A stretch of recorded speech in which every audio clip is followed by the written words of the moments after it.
ኑሮ የነበረው በሎስ አንጀለስ ከተማ ነበረ። ወደ 20 ምናምን ዓመት ኖር ያለው ዩቲዩብ ላይ ሳይ የሚያደርጉት ነገር ሁሉ ከእግዚአብሔር እንደሆነ ነው የሚገባኝ የነበረው ማለት ነው። ጀመርኩ ማለት ነው በእግዚአብሔር መንገድ።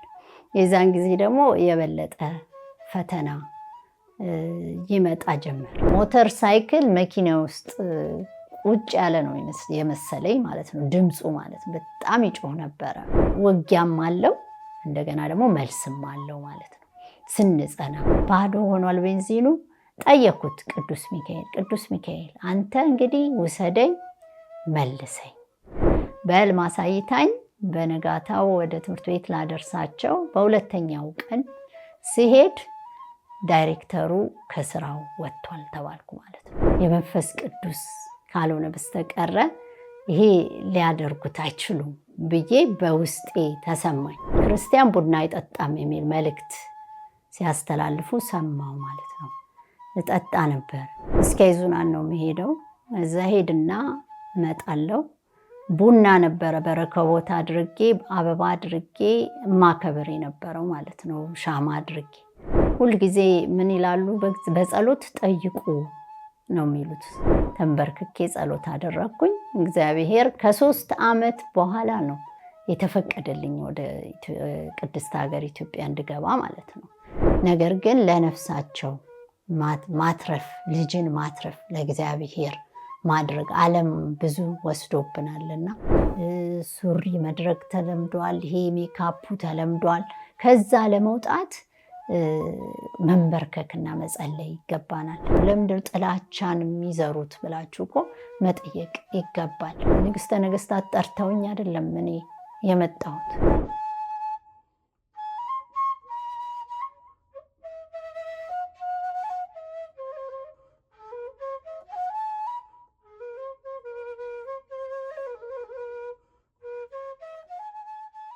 በስመ አብ ወወልድ ወመንፈስ ቅዱስ አሐዱ አምላክ ለይኩን። አቤቱ ቅዱስ እግዚአብሔር ሆይ ለዚህች ደቂቃና ሰዓት ስላበቃህን ስላደረስከን ክብር ምስጋና ላንተ ይገባሃል። ወላዲተ አምላክ እማምላክ አቁራሪተ መዓት ሳሊተ ምሕረት ረሪተ ሕሊና ቅድስተ ቅዱሳን ኪዳነ ምሕረት እመብርሃን ክብር ላንተ ይሁን። ቅዱሳን ሊቃነ መላእክታት፣ ቅዱሳን 99 ነገደ መላእክታት፣ ቅዱሳን ሰማዕታት፣ እናት አባት፣ ደናግላን መነኮሳት እንደ ክብራቱ እንደ ማረጋችሁ ክብር ለእናንተ ይሁን። እኔ መቅደላዊት ማርያም መቅደላዊት ጌታቸው እባላለሁ። ትውልድ ሀገሬ አዲስ አበባ በካሳንቺስ ሰፈር ነው ያደግኩት። ትምህርት እስከ 8ኛ ክፍል የተማርኩት በምስካየ ኅዙናን መድኃኔዓለም ትምህርት ቤት፣ ቀጥሎም የሁለተኛ ደረጃ ትምህርት ቤቴን በመነን ትምህርት ቤት ነው ያጠናቀቅኩት። ከዛም ደግሞ እንደጨረስኩ ወደ ኤንጂኦ መስሪያ ቤት ነው ስራ የጀመርኩት ማለት ነው። ማትሪክ አልጠበቅኩም ይመጣልኛል ብዬም ስላልጠበቅኩኝ እህቴም አሁን በህይወት የለችም፣ ግን እሷም ስራ እንድገባ ፈልጋ ነበርና እዛ ኤንጂኦ ገባሁኝ። የተወሰነ ዓመት በቢሮ ውስጥ ሰራው። ከዛ ደግሞ ልክ ወደ ኢትዮጵያን መጎብኘት በጣም ፈልግ ነበር፣ ወድ ነበርና ወደ እግዚአብሔርን መድኃኔዓለምን ጠየቅኩት እና በጸሎት ጠይቄ ሀገሬን አስጎብኘኝ ብዬ ስለምነው ወደ እንትን አስገባኝ ማለት ነው። ወደ አንድ የዲፓርትመንት አለ አይሲ የሚባል ዲፓርትመንት የትምህርት ክፍል ነው። ሀገር እየሄደ በየተለያየ ክፍለ ሀገር ያስተምሩ ነበር እና ከነሱ ጋር ገባው። እዛ ብዙ ክፍለ ሀገራት ይሄድ ነበረ። ከዛ በኋላ የተወሰነ ዓመት እዛ ከሰራው በኋላ ወደ ስደት ዓለም እንዲሄድ ፈለግኩኝ። ከዛ በዲቪ አንድ ጓደኛዬ ነበርና ወንድሙ ዲቪ ወጣለት። ከዛ ለምን እሱን አግብተሽ አትሄጂም ሲለኝ እሺ ብዬ ከሱ ጋር ፕሮሰስ ጀመርኩኝ። ከዛ በኋላ ያው ተሳካና ወደ አሜሪካን ሀገር ሄድኩኝ ማለት ነው። እና እዛ በአሜሪካን ሀገር የመጀመሪያው የሄድኩት ከአጎትቼ ልጆች ጋር ነበረ።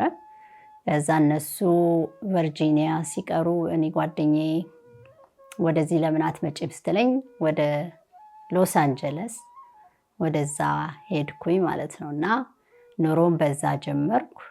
እዛ እየኖርኩ እያለ የተወሰነ ጊዜ ከ1 ዓመት ከሰራው በኋላ ወደ አዲስ አበባ የመምጣት እድል አጋጥሞኝ ነበረ። አንድ መወዳት እህቴ አለፈች። ለእሷ ለቅሶ ደግሞ ተመልሼ መጣሁ። እዛ ተመልሼ መጣሁና የእሷን ሀዘን ካለፍኩ በኋላ እንደገና ተመለስኩኝ። ከተመለስኩ በኋላ እንግዲህ በተመለስኩኝ በአመቱ ህይወት ተጀመረ ማለት ነው። ምንድነው ያው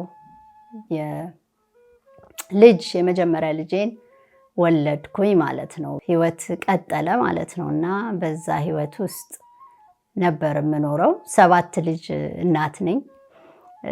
የ7 ልጅ እናት የሆንኩትም ከአንድ አባት ነው ማለት ነው። እና 7 ልጅ ወልጄ ማሳደግ ጀመርኩኝ ማለት ነው። ከመጀመሪያው ጀምሮ አባታቸው እኔ ነበርኩኝ ማሳድገው እንጂ እሱ በህይወታቸው ላይ ብዙም አልተገኘም። በአሜሪካኑ ሲንግል ማዘር ሆኜ ማለት ነው፣ እናት ብቻ ማለት ነው ማሳድግ የነበረውና በህይወቴ ላይ ብዙ ነገር ያው እንትን ብሎ ምንድነው መከራውንም ፈተናውንም አሳልፍ ያለሁኝ። ግን ያው አንድ ጊዜ ማስታወሰው ምንድነው ጸሎት መጸለይ እንዳለብኝ የተረዳሁት ሁሉም ነገር ሲከሰት ሲመጣብኝ በየጊዜው በጣም ሲያስቸግረኝ ዩቱብ ላይ ነው ያየሁት። የአባ ገርማን ማየት ጀመርኩኝ። የአባ ገርማ በ2011 በፈረንጆች አቆጣጠር ነው። ዩቱብ ላይ ሳይ የሚያደርጉት ነገር ሁሉ ከእግዚአብሔር እንደሆነ ነው የሚገባኝ የነበረው ማለት ነው። የጸሎት ቦታ ማዘጋጀት እንዳለብን ሲናገሩ ሲያስተምሩ በጣም አዳምጥ ነበረ፣ ሰማ ነበር እና የእሳቸው በጣም የሳበኝ መምጣት ጀመረ። ጸሎትን ጀመርኩኝ፣ ማድረግ ጀመርኩ። የዚህን ጊዜ የእሳቸው በጣም ጠቅሞኛል፣ ወደ እግዚአብሔር እንድመለስ አድርጎኛል ማለት ነው። የእሳቸውን እያየሁ እያለ ልጆቹም እያደጉ መምጣት ጀመሩ ማለት ነው። እና አንድ ጊዜ ትዝ ይለኛል፣ ስራ በምሰራበት ሰዓት ላይ የዘፈን አዳምጥ ነበረ ማለት ነው። ግን አይገባኝም፣ ባዳምጠውም ብዙም አልረዳውም፣ ግጥሙን መያዝ ምናምን አልችልም። ግን ዘፈን አዳምጥ ነበረ ማለት ነው። እና የዛን ጊዜ የ3ኛው ልጄ የ3 ዓመት ልጅ እያለ ዘፈን አቆምኩኝ ማለት ነው። አባ ገርማን ካዳመጥኩ በኋላ ጸሎት ቦታ አዘጋጅቼ በምጸልይበት ሰዓት አቆምኩት ማለት ነው። ዘፈኑን እያቆምኩኝ መጸለይ ስጀምር ሁሉን ነገር በእግዚአብሔር መሄድ ጀመርኩ ማለት ነው፣ በእግዚአብሔር መንገድ። የዛን ጊዜ ደግሞ የበለጠ ፈተና ይመጣ ጀመር። ብዙ ፈተን ነበረ። እነሱ ፈተናዎች ምንድናቸው? በመኪናዬ ይመጣ ነበር ማለት ነው። አሁን መኪናው ልክ ስራ ቦታ ላይ ሄጄ አንድ ጊዜ ያጋጠመኝን ልናገርና በመስሪያ ቤት ነውና ፓርክ አድርጌው ገብቼ ልክ 7 ሰዓት ጨርሼ ከስራ ስወጣ መኪናዬን ሞተር አስነሳዋለሁ። እንትን ነው የመሰለኝ ሞተር ሳይክል መኪና ውስጥ ቁጭ ያለ ነው የመሰለኝ ማለት ነው። ድምፁ ማለት ነው በጣም ይጮህ ነበረ እና ደነገጥኩኝ። ምክንያቱም በቀን እኮ ነው፣ ጠራራ ፀሐይ ነው እና ልክ ምንድን ነው ብዬ ወረድኩኝ ደንግጬ ድምፁን ስሰማው እና ጎንበስ ብዬ መኪናውን አየዋለሁ። ካዲላክ ኮንቨርተሩ አለ ኦሪጂናል ነው እና የመኪናው እሱን ቆርጠውት 2 ቦታ በስነ ስርዓቱ በመጋዝ ቆርጠው ወሰዱት እና በቃ በጣም ነው የገረመኝ። ማመልከትም የማይቻልበት ምክንያቱም ፓርኪንግ ላት አቁሜው ነው የተሰረቀው ማለት ነው። እንደሱ አይነት ነገሮች ያጋጥሙኝ ነበረ። እንደገና ፈተናዎች ማለት በቃ መከራ ያመጣብኝ ነበረ። አንደኛው እንደዚህ አይነት መኪናውን ባትሪ ዝም ብሎ አዲስ ባትሪ ገዝቼ ገጥሜለት ባትሪውን ያጠፋብኛል። ከዛ ባትሪው ሲጠፋ ምንም ባስነሳ አይነሳም መኪናው ማለት ነው። ባትሪው ሲፈተሽ ባትሪው አለው ይባላል። እንዲህ አይነት ፈተናዎች ብዙ ያጋጥሙኝ ነበረ። ጎማ ያፈነዳብኝ ነበረ። በፍሪዌይ ውስጥ በሚሄድበት ሰዓት ጎማውን ራሱ በቃ በደንብ አድርጎ በደንብ እንትን እስኪል ማለት ነው ቸርኬው እስኪታይ ድረስ ያፈነዳው ነበረ። ይሄንን የሚያደርገው ለምንድን ነው ቢባል ይሄ የርኩስ መንፈስ ፈተና ማለት በቃ ክርስትና ሲጀመር ጸሎት በምጸልይበት ሰዓት ላይ ይፈትነኝ ነበር። በጣም ይፈትነኝ ነበር። በስደት ዓለም እያለው ማለት ነው። በልጆቹ ራሱ በጣም አሁን አስተማሪ አንድ ጊዜ የማረሳው ነገር አለ። እንዲሁ ጠቀስ አድርጌው ልለፍ ብዬ ነው እና አንድ ጊዜ የትልቁ ልጄ ትምህርት ቤት ሄዶ ይማራል። አደርሰዋለሁ መለሳለሁ፣ አደርሰዋለሁ መለሳለሁ። 3 ሳምንት ከቆየ በኋላ አንድ ቀን እናቴ አለኝ። አቤት ስለው እኔ እኮ አልማርም አለኝ። እንዴ ለምንድን ነው የማትማረው? ትምህርት ቤት ወስጄ ይመጣ የለ እንዴ ስለው አይ አስተማሪዋ እኮ በአንዱ ኮርነር ላይ ቁጭ አድርጋኝ ፓስወርድ የለህም ብላኝ አታስተምረኝም። ሌሎቹን ታስተምራቸዋለች፣ እኔን ግን ቁጭ አድርጋኝ። እንግዲህ አስቡት 3 ሳምንት ሙሉ ልጁ ክፍል ውስጥ ይገባል፣ ግን አታስተምረው ማለት ነው። ይሄ ከምን የመጣ ነው ብዬ ሳስብ በቃ ፈተና ነው ማለት ጸሎት በምጸልይበት ሰዓት ይሄ የአጋንንት ውጊያ ነበረ በእኔ ላይ ማለት ነው። ይዋጋኝ ነበረ፣ በጣም ይዋጋኝ ነበረ። በአስተማሪዎች ይመጣብኝ ነበረ። ነገር ግን ደግሞ በዛው አንጻር ደግሞ ወላዲተ አምላክ ትቆምልኝ ነበር፣ ታሳየኝም ነበር። አስተማሪዎቹን ማለት በቃ ልጁ ሳይማርም እንደዛ ቢሆን በትዕግስት ምንም ሄጄም ባመለክትባቸው ምንም አያረጉም። ለምን? ውጊያ ስለሆነ ማለት ነው። ከዛ መጨረሻ ላይ ደግሞ መልስም ትሰጣለች ወላዲተ አምላክ። መልስም ስትሰጥ ደግሞ አየው ነበር። ይሄ ክርስትና ነው እንግዲህ። ውጊያም አለው እንደገና ደግሞ መልስም አለው ማለት ነው። ስንጸና በእግዚአብሔር መጽናት አለብን። እግዚአብሔር ያጽናን፣ ወደ እግዚአብሔር ልቦናችንንም ይመልስልን እና ያ ውጊያዎች ብዙ ነበሩ። አንድ ጊዜ ደግሞ እንደዚህ በመኪናዬ ቤንዚን ገንዘብ ብዙም የለኝም ነበረ እና እዛ ቤንዚኑ አለቀ፣ ባዶ ሆነ ማለት ነው። መብራት አበራብኝና ከዛ ልክ አንድ ቀን ምን አልኩኝ፣ ልጆቹን ትምህርት ቤት ካልወሰድኳቸው በትምህርት ቤት ደግሞ ችግር ይመጣብኛል። ልጆቹ ትምህርት ቤት መሄድ ስላለባቸው ማለት ነው። እዚህ ጋር ከዛ ጸለይኩኝ። በቃ ቅዱስ ሚካኤል አልኩት፣ አንተ እንግዲህ ያንን ትምህርት ቤት እስክደርስ ድረስ ወደ 15 ደቂቃ ይሆናል መንገዱ ማለት ነው፣ ከምንኖርበት እስከ ትምህርት ቤታቸው ማለት ነው። ከዛ ባዶ ሆኗል ቤንዚኑ። ጠየኩት ቅዱስ ሚካኤል አንተ እንግዲህ ውሰደኝ መልሰኝ፣ ቤንዚን የለውም መኪናው፣ ልጆቹን ግን ማድረስ አለብኝ ብዬ ጠየኩትና በወጣው ይዣቸው ማለት ነው። ወስጃቸው አደረስኳቸው። ቤንዚኑ ምንም አልሆነም፣ መኪናውም አልቆምም። እንደገና ደግሞ ማምጣት አለብኝ በዛው እንደበራ ማለት ነው። ከዛ በኋላ እንደገና ወሰደኝ ማለት ነው። ይህንን አድርጎልኛል ቅዱስ ሚካኤል ማለት ነው። ብዙ ጊዜ ጠይቀዋለሁኝ፣ ብዙ ጊዜ ይወስድልኝ ነበረ ያለምንም ቤንዚን ማለት ነው። ባዶ ሆኖ አብርቶ አሁን እንግዲህ መኪና ቤንዚን ካበራ በኋላ ወደ 50 ማይልስ ይሄዳል ይባላል። እኔ ከዛ በላይ ነበር የምነዳው ማለት ነው። ከ50 ማይልስ በላይ እነዳው ነበር። ምክንያቱም ደርሶ መልስ ነበር መሄድ የነበረው ማለት ነው። ርቀት ስለነበረው ቤታችን ማለት ነው የምንኖርበት የነበረው እና ብዙ ነገር ይደረግልኝ ነበረ በእግዚአብሔር እና ቅዱስ ሚካኤል ይረዳኝ ነበረ። ወላዲት አምላክ ትረዳኝ ነበረ።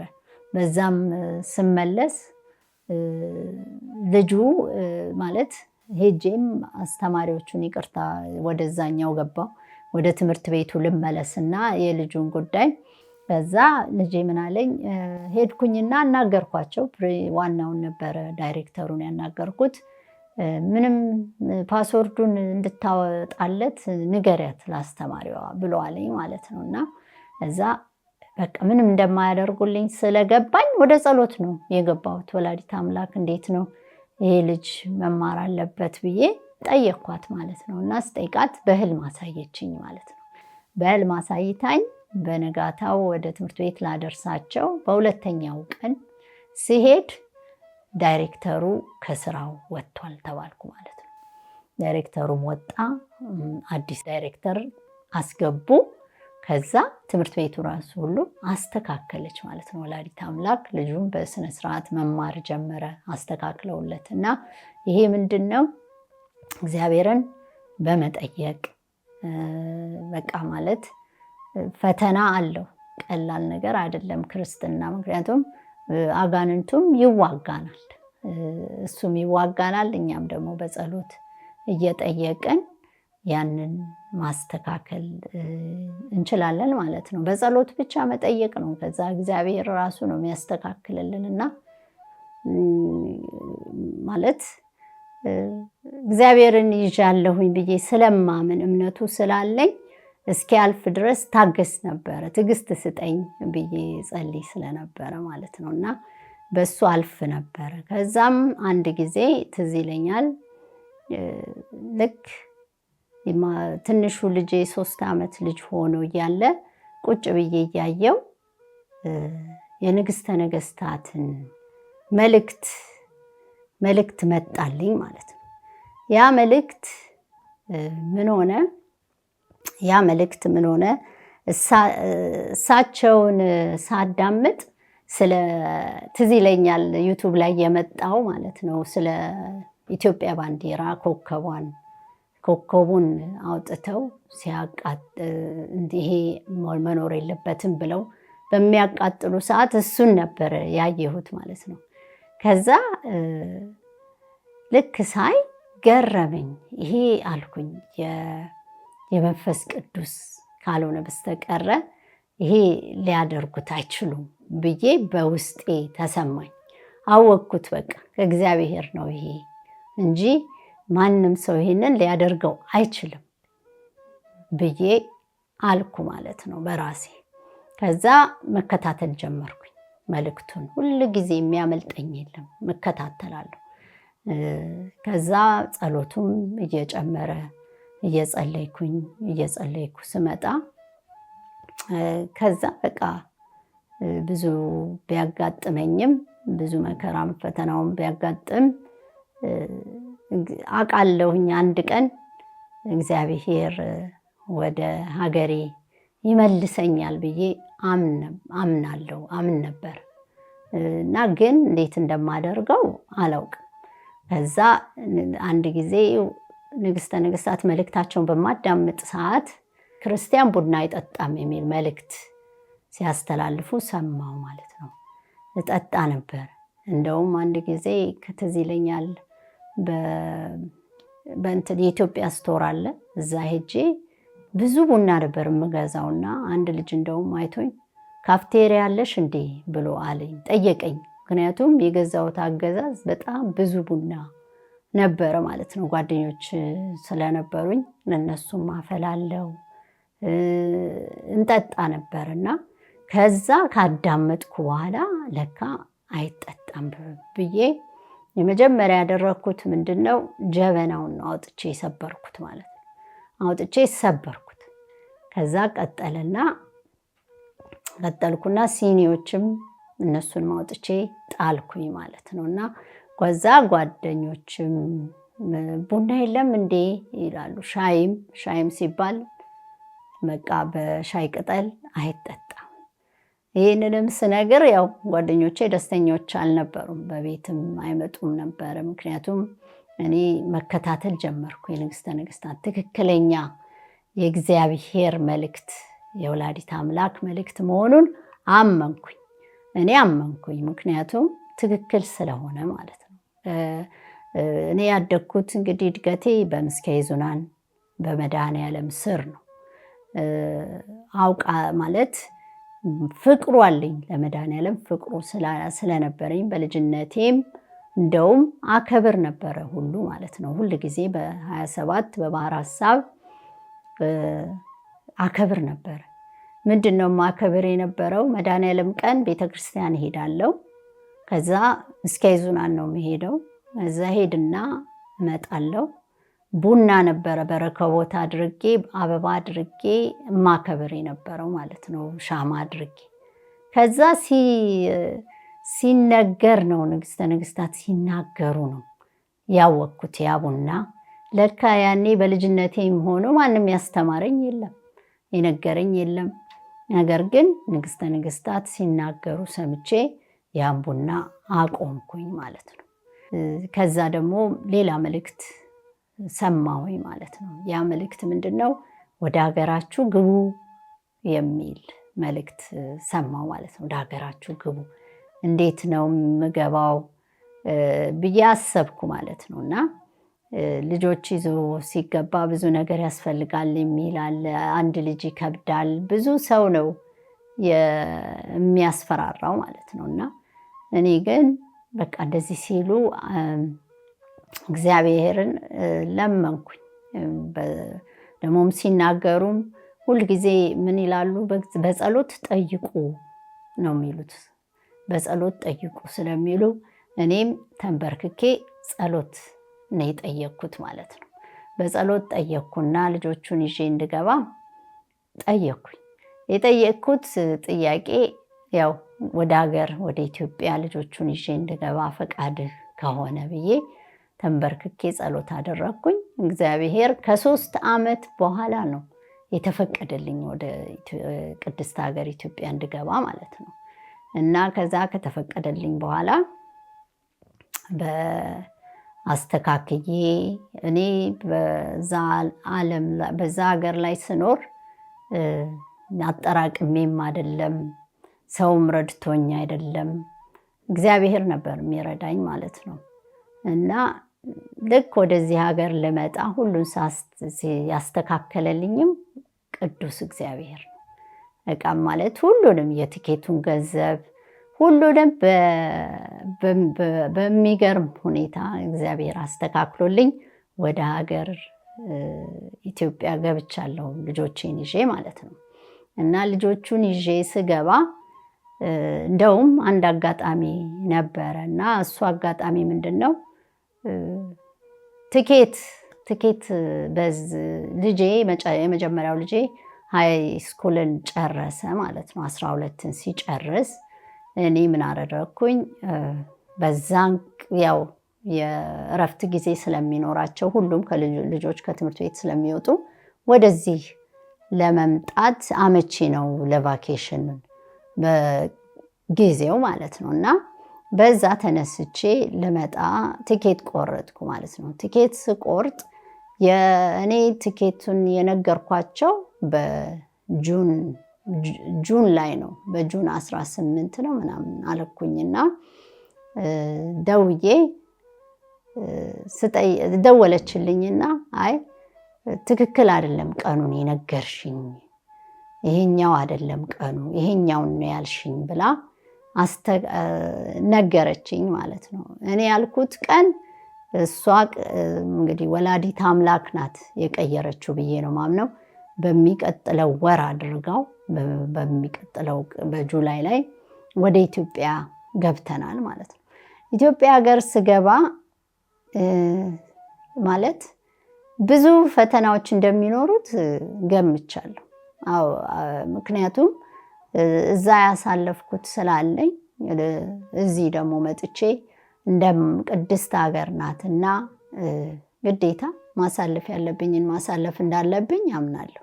ልጆች አሉኝ፣ ግዴታዬ እንደሆነ አውቃለሁኝ። ግን እግዚአብሔር እዚህ ጋር እንደሚረዳኝ ወላዲት አምላክ እንደምትረዳኝ አምናለሁ።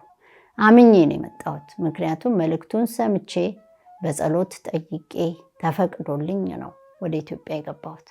ግን ከገባሁም በኋላ ሁሉም አልጋ ባልጋ የለውም። ክርስትናና የምናሳልፋቸው ነገሮች አሉ። በልጆች እንፈተናለን። ያው ልጆችም እያደጉ ነው፣ የሚፈልጉት ብዙ ነገር ስለሚኖር እሱንም እንግዲህ ማምላክ እሷ እያስተካከለች ሁሉን እያደረገችልን ያው እስካሁን ድረስ ስንት ዓመት እንግዲህ በኢትዮጵያ ምድር ላይ አሁን ከመጣን እንግዲህ 4 ዓመት አልፎናል። 4 ዓመት ይሆነናል ማለት ነው። እና በየቀኑ አመሰግናለሁ እግዚአብሔርን። ምክንያቱም በማህበሩ ላይ ሆኜም እያየሁት ነው። ማለት በቃ እውነተኛ እህቶችን ያየሁበት እየተነጋገርን የምንጋጭም ልንኖር እንችላለን። ግን ሰው መቼስ እግርና እግርም ይጋጫል፣ እንኳን እህትማማቾች ማለት ነው። እኔ በምን አምናለሁ? በዚህ በምድር ላይ አንድ ላይ የበላን ሰዎች፣ አንድ ላይ ሆነን ያሳለፍን ሰዎች በሰማይ ቤትም እንደዛው እንገናኛለን ብዬ አምናለሁ። ስለዚህ እህቶች፣ ወንድሞች፣ አባት፣ እናት በቃ በማህበሩ ላይ ያገኘሁት ማለት ነው። በጣም በፍቅር ነው። እኔ ደስ ይለኛል፣ እወዳቸዋለሁኝና እግዚአብሔርን አመሰግነዋለሁኝ በማህበሩ ላይ በመሆኔ። በኢትዮጵያ ምድር ላይ አሁን ሰው ብዙ ጊዜ ምን ይገምታል? ከውጪ እዛ ያለው በጣም ብዙ ነገር ትተሽ እንዴት ትመጫለሽ? እንዴት ይሉኛል። እዛ ያለው ህይወት በጣም ጥሩ ነው በቃ ብለው ነው የሚገምቱት። እኔ ደግሞ እንደዛ አልልም። ምክንያቱም በዛ ምን አለል ነበረ ድሮም እዛም እያለሁ ምንም የተጠቀምነው ነገር የለም። እዛ ሀገር ሄደን ማለት ነው ምንም ሁሉን ነገር መጠው ወስደውብናል፣ መጠውናል እላለሁ ሁልጊዜም እዛም እያለሁ ማለት ነው። በሀገራችን ግን ብዙ ማደግ የምንችል ሰዎች ነን፣ እናድጋለን። የእግዚአብሔር ሰዎች፣ የእግዚአብሔር የዋህ ህዝብ እኮ ነው የኢትዮጵያ ህዝብ። ስለዚህ አብረን ሆነን ማደግ እንችላለን ብዬ አምናለሁ። ለምን ያን እንዴት ነው ገንዘብ ያለበት የሚሰራበት ሀገር ነው። እንዴት ትተሽ ትመጫለሽ? የልጆቹንም ህይወት እንዴት ነው የምታበላሽው? አንቺ የራስሽን ኖረሽ ይሉኛል እህቶቼ፣ እንደዛ ይሉኛል። እህቴ እንደዛ ትለኛለች፣ የራስሽን ኖረሽ እንዴት አንቺ የልጆቹን ታበላሻለሽ ትለኛለች። እኔ ግን የማበላሸት አይደለም የእግዚአብሔር ይሄ ነው አለች ወላዲት አምላክ። ይሄ እዚህ ግቡ፣ ልጆቻችሁን ይዛችሁ ራሳችሁም ግቡ፣ በሀገራችሁ ይሻላችኋል፣ ቅጠልም ቢሆን በልታችሁ ኑሩ ተብሎ ነው የተላለፈው መልእክቱ። እኔ ደግሞ አምናለሁ፣ በቃ በወላዲት አምላክ መልእክቱ እንደተላለፈ አምናለሁ፣ የመድኃኒዓለም እንደሆነ አምናለሁ። ለምንድን ነው ይባል? መንበርከክ መጸለይ ነው፣ መጠየቅ እግዚአብሔርን። ከዛ ይገልጻል። እኔ ብዙ ነገር አሳይታኛለች ወላዲት አምላክ። ተደርጎልኛል፣ ብዙ ተደርጎልኛል። ምክንያቱም አንድ ልጅ ይዞ ለመውጣት በጣም ያስቸግራል። 7 ልጅ ነው ይዤ ያለምንም ጥያቄ ነው ወደ ሀገር ኢትዮጵያ የገባሁት ማለት ነው። እና የማይቻል ነገር በእግዚአብሔር የለም። ደግሞ ብዙ ጊዜ እዛ ትምህርት አለ ይባላል፣ ገንዘቡ አለ ይባላል፣ ህይወት አለ ይባላል። እዛ ያው ለስጋ በጣም በቃ ሙሉ ነው። ለነፍስ ግን ምንም ነገር የለም። ይሄን ተምሬያለሁ እዛ ሀገር ሆኜ ማለት ነው። ለነፍሳችን ለምን አንኖርም ነው? መኖር ያለብን ለነፍሳችን ነው። ለምን እግዚአብሔር እኮ የሰውን ልጅ የፈጠረው እንድናመሰግነው ነው እንጂ ህይወታችንን ብቻ ኖረን እንድንሞት አይደለም። ለራሴ ኖሬ ብሞት ምን ጥቅም አለው? ግን እግዚአብሔርን አመስግኜ ለእግዚአብሔር ተገዝቼ ለእግዚአብሔር ታዝዤ የምኖር ከሆነ ግን ለእኔ ትልቅ ነገር ነው ማለት ነው። እግዚአብሔር የሚሰጠን ተስፋ፣ ፍቅር፣ ህይወት ነው ማለት ነው እንጂ ገንዘብ ህይወት ሊሆን አይችልም። እግዚአብሔር እኮ ባለጸጋ ነው፣ ከፈለገ ይሰጣል። ምን የሚሳነው ነገር እኮ የለም። ግን ዋናው ነገር ነፍሳችንን ማትረፍ ነው እና ልጆቹንም ይዤ የገባሁት በዚህ ምክንያት ነው እንጂ ስጋ ብፈልግ ኑሮ ብፈልግ ልጆቹም ትልቅ ደረጃ ይደርሳሉ ብዬ በዓለማዊ ቢሆን ችግር አይኖረውም። ነገር ግን ለነፍሳቸው ማትረፍ፣ ልጅን ማትረፍ፣ ለእግዚአብሔር ማድረግ ዓለም ብዙ ወስዶብናልና እግዚአብሔር ደግሞ ለእኛ የሚሰጠን ለልጆቻችን የሚሰጠውን ህይወት ነው እኔ የምፈልገው።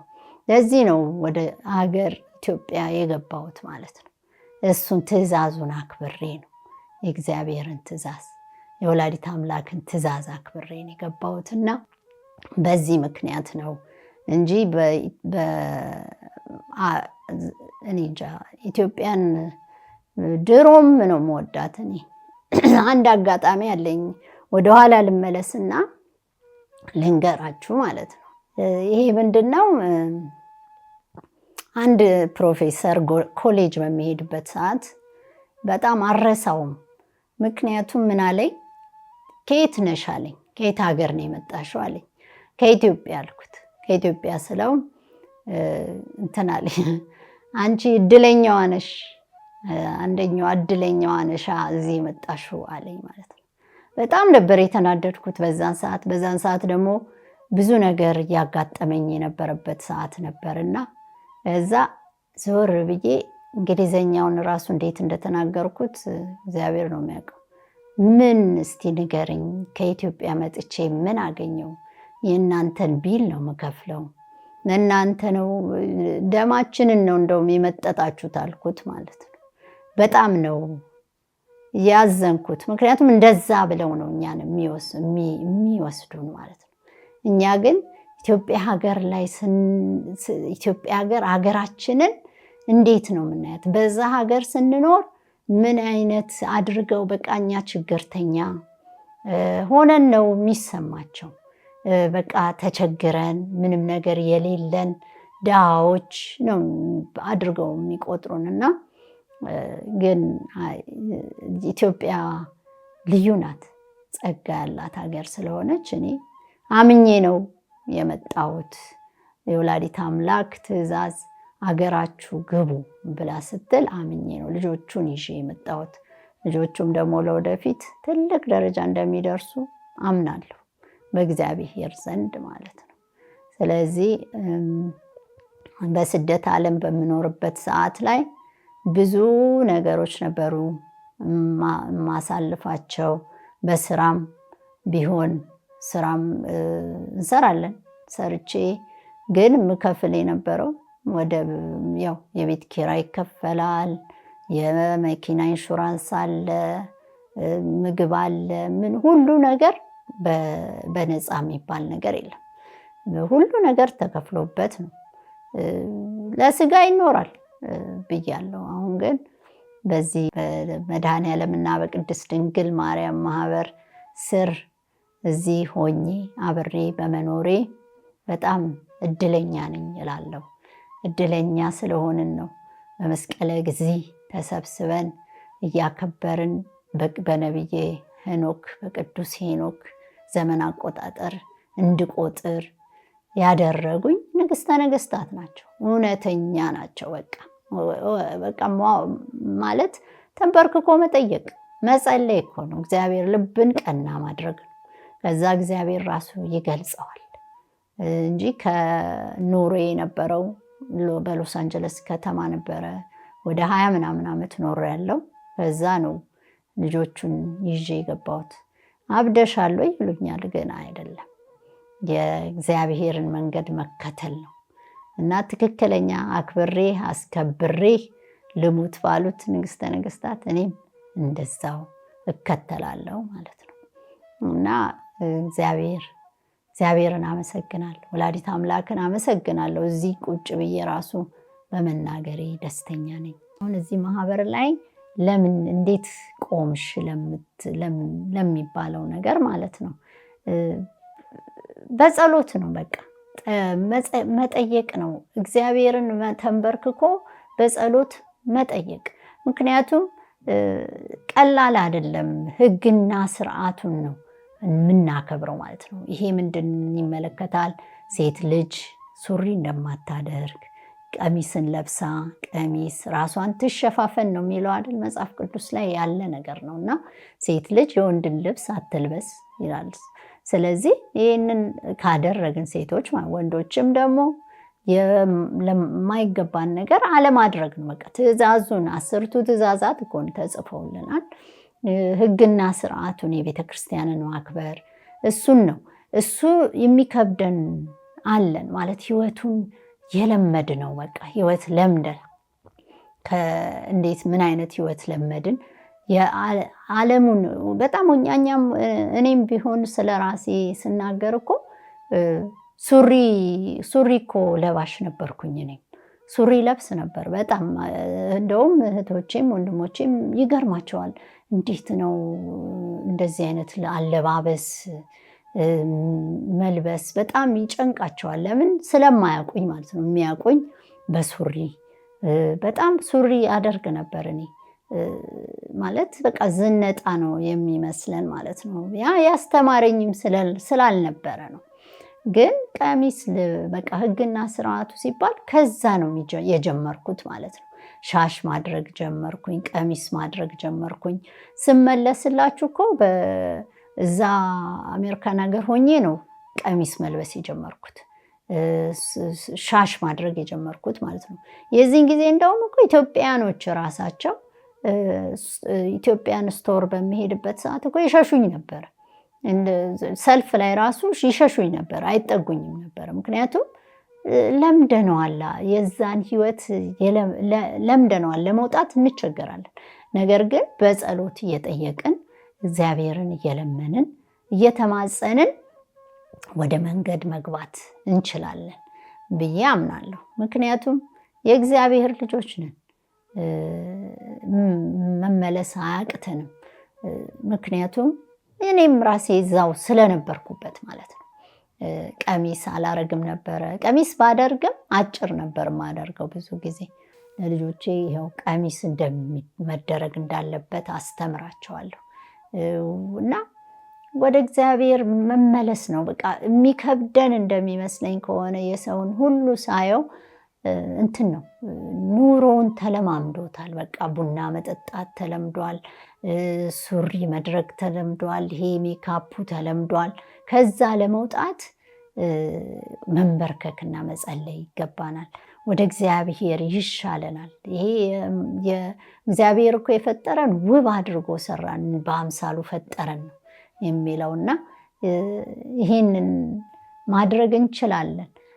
ወደ እግዚአብሔር መቅረብ ይሻለናል ብዬ አምናለሁኝና ሕግና ስርዓቱን ማክበር በመጀመሪያ በመንበርከክ ይጀምራል። ወደ ጸሎት ስንገባ እሱ ራሱ እየመራን ማምላክ እየመራችን ወደ ጸሎቱ ከገባንለት ሕግና ስርዓቱን ደግሞ እያከበርን እንመጣለን እና ከዛ ሕግና ስርዓቱን ካከበርን ርትዕት ትልቅ የተሰጠችን ናት ሃይማኖት ናትና ወደ እሱ መግባት አያቅተንም።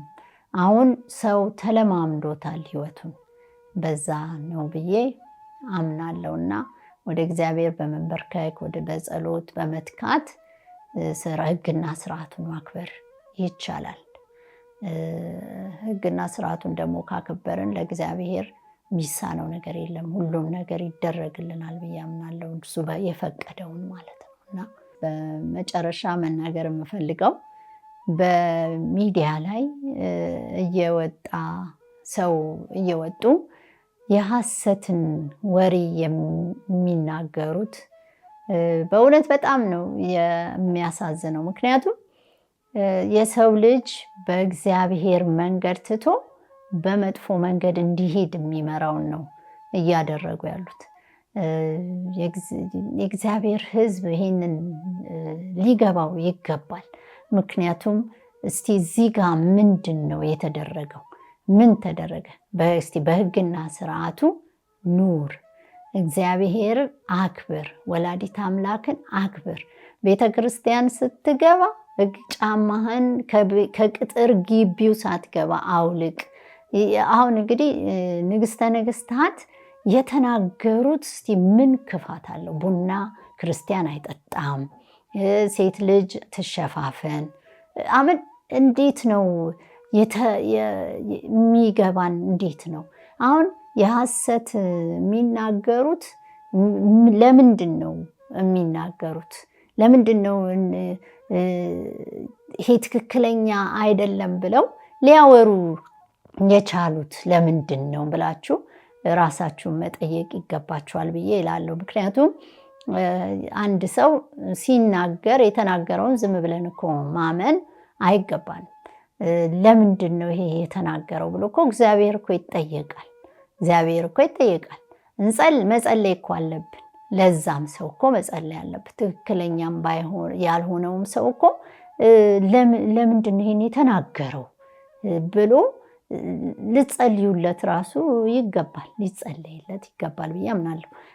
እንደገና ደግሞ ለምንድን ነው ሐሰት የሚናገሩት ብላችሁ ለምንድን ነው ምን ተናገሩ? ለምንድን ነው ጥላቻን የሚዘሩት ብላችሁ እኮ መጠየቅ ይገባል። ምክንያቱም እኛ ዝም ብለን አይደለም እኮ የቆም ነው እዚህ ጋር ሰውም መርቶን አይደለም፣ እግዚአብሔር መንፈስ ቅዱስ መርቶን ነው የቆም ነው ማለት ነው። ንግስተ ነገስታት ጠርተውኝ አይደለም እኔ የመጣሁት፣ ጠርተውኝ አይደለም። እንደው ትዝ ይለኛል ልመጣ ብዬ ስልኩን ዘኢትዮጵያ ላይ ገባሁና በዩቱብ ስልክ ቁጥር ደወልኩኝ፣ አልረሳውም። እሱን ደወልኩኝና ገብረ ማርያም ሚልኪያስ ነኝ ብለው ነው ያሉኝና እሳቸውን ነው ያወራሁትና ነገርኳቸው። ማን ልበል ሲሉኝ አይ እኔ የ7 ልጆች እናት ነኝ ብዬ ተናገርኩ ማለት ነው። እና እሳቸው አሁን የሉም አሉኝ ማለት ነው። እሳቸው የሉም፣ ሌላ ቀን ይደውሉላቸውና ያገኟቸዋል ብለው አሉኝ ማለት ነው። ከዛ ማለት ራሴ ነኝ የፈለግኩት፣ ራሴ ነኝ ፈልጌ ራሱ የመጣሁት ማለት ነው። ለምንድን ነው በውሸት የሚዋሸው ማለት ያስገደደን የለም። እግዚአብሔር መርቶን የመጣን ሰዎች ነን እና በሚዲያ ላይ ዝም ብሎ የሐሰት የሚነገር ነገር ብዙ ነገር ነው ያለው ማለት ነው። እንዴ ያንን እኮ ማስተዋል አለብን። እንዴት ሆኖ ነው ይሄ ሰው ምንን ይዞ ነው ማጣራት እኮ አለብን። ዝም ብሎ የተናገረውን ማመን እንዴት እንችላለን? እንዴት አንድ ሰው ላይ ጥላቻ ዝም ብሎ ሲዘራ በማህበሩ ላይ ሲነገር እንዴት ተብሎ ነው ያን ሰው ማዳመጥ የሚቻለው ራሱ ማለት ነው? እውነታውን እኮ እናውቀዋለን። እውነታው እኮ ከእግዚአብሔር በሐሰት የሚናገሩት እኮ ከእግዚአብሔር እንዳልሆኑ ሁሉም ሰው እርግጠኛ ነኝ ያውቀዋል። ግን ያው ከህይወቱ መውጣት ትእዛዝ ማክበር ከብዶት ካልሆነ በስተቀረ በሐሰት የሚናገሩትን እንትን ማለት እንዴት ነው መስማትና ማዳመጥ በጣም ይከብዳል። በጣም እኔ ብዙዎቹን አላያቸውም በእርግጥ ምክንያቱም አስፈላጊ መስሎ ስለማይታየኝ ማለት ነው። ለምን የጥላቻ ነው የሚዘሩት፣ የጥላቻ ነው እንዲደረጋል፣ ያልተደረገ ተደረገ እያሉ ማለት ነው። ግን አይደለም። እዚህ ጋር የመድኃኔዓለምና የቅድስት ድንግል ማርያም ማህበር የቆመው እውነትን ይዞ ነው። የእግዚአብሔርን መንገድ ተከትሎ ነው የሚሄደው ማለት ነው። ምንድነው? ምን ተደረገ? የአብርሃም እንግዶች ይኸው ይመገባሉ። ሁሉ ነገር በእርዳታ መልክ ይሰጣል። እንደውም እኔ ተሳትፍ ያለው እግዚአብሔር የተመሰገነ ይሁን እድለኛ ሆኜ ነው ላለው ሁልጊዜም በማስበው ሁልጊዜ አስብ ነበር ራሴ ባደርገው የማስበው ነገር ላይ ማምላክ እያሳተፈችኝ ነው ያለችውና የአብርሃም እንግዶችን የእርዳታ የሚደረገው የእግዚአብሔርን መንገድ ተከተሉ ነው እንጂ ሌላ ነገር ምን አለን? እስቲ ምንድነው ማህበሩ ላይ ሆነን ያጠፋ ነው? ሰው ላይስ የደረስነው ነገር ምንስ አደረግን? ምንድነው መጥፎ ነገር ክፉ ነገር ስናደርግ ያያችሁት? በሚዲያ ላይ የወጣችሁ ሰው እኮ ምን አደረጉ እነዚህ ሰዎች ብሎ መከታተል ማየት አለበት። ዝም ብሎ እንዴት አንድ ሰው ለምንድነው ያ ሰው ክፋት ሊያወራ የቻለው ብሎ ለምን ያንን አያጣራ? ማህበሩ ላይ ሁሉም ሰው እንዴት በጥላቻ ሲናገር ሲሰሙ እንዴት ነው? መመርመር እኮ አለብን። ክርስቲያን እኮ ይመርምር ተብሏል አይደል እንዴ? መመርመር አለብን። ዝም ብሎ በጥላቻ መጓዝ ምን አደረገ ይሄ ማህበር? እስቲ ከአብርሃም እንግዳ ከመመገብ ከህግና ስርዓቱን ከማክበር ምን አደረገ? እና የጥላቻ የምትነዙትም ሰዎች ያው እንዴት ነው ወደ ልቦናችሁ ብትመለሱ ጥሩ ነው ላለው። በተረፈ ለኔ የተደረገ እግዚአብሔር ለፈቀደው እንዲያደርግለት እግዚአብሔር ፈቃድ ይሁንለት ላለው። ማምላክም እዚህ ቦታ ላይ ላበቃችኝ ላደረሰችኝ ክብር ለሷ አመሰግናታለሁ። ሁልጊዜ ከኔ ጋር ናት አምናለሁ እና እግዚአብሔር የተመሰገነ ይሁን። እንግዲህ እድለኞች ነን እላለሁኝና ሁሉም ደግሞ የኢትዮጵያ ሕዝብ እድለኛ መሆን ማለት ይችላል። በቃ አለው ተሰጥቶታል።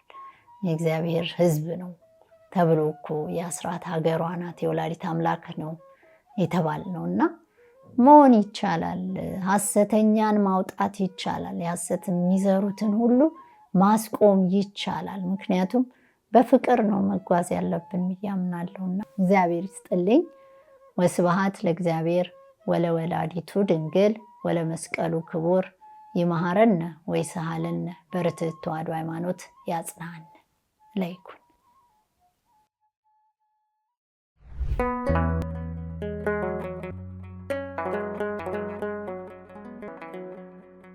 ዘኢትዮጵያ